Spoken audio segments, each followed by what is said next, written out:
Sorry about the previous video.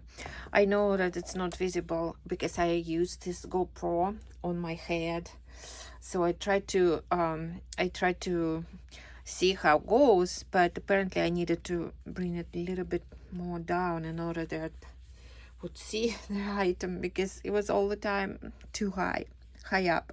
But anyways, here's my item for the client for today.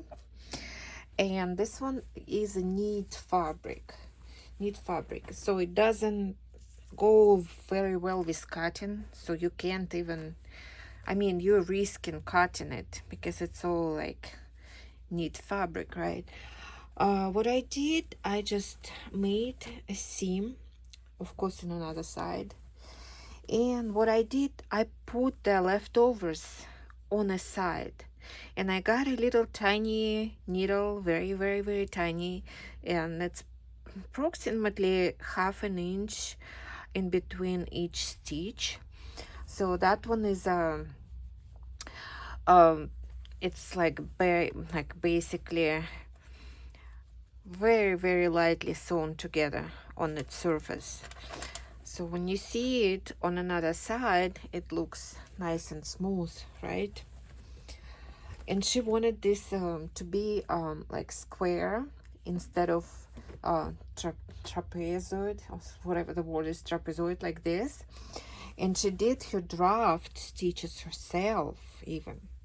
So all I needed to do, I needed to make a seam over her draft, and stitch it together very, very lightly, that it wouldn't be visible on another side, right? And then I would iron it. So the iron I used, let me show you. It's a very, very tiny iron. It's basically the end of a regular iron, which would go like this, like a wider. But since I usually use the edge of it, apparently they made it. They came up with that because somebody who is sewing, it's really, really good, engineer to make just the edge of it.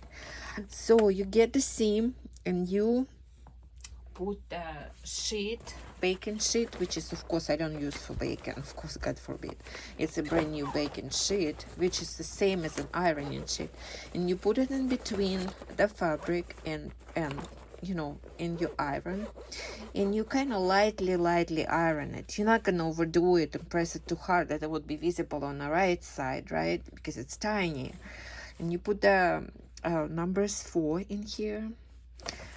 So the result is pretty stunning. It's really nice because you don't want to cut the knit fabric. I could cut it easily.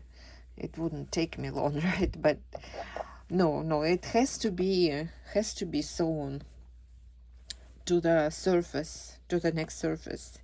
And when it will be on a person, so her shape, her figure will be kind of like making it all nice and smooth. So I think it came out pretty well, right? The other side is that, um, I didn't sew this together. Only the biggest one is in here. Yeah, that's how I done the knitted fabric. I don't want to cut it. I don't want to risk anything, That wouldn't be nice to break a nice item. So that's it for today. I hope the client will be happy with me. Have a wonderful crafty day, you guys. Bye.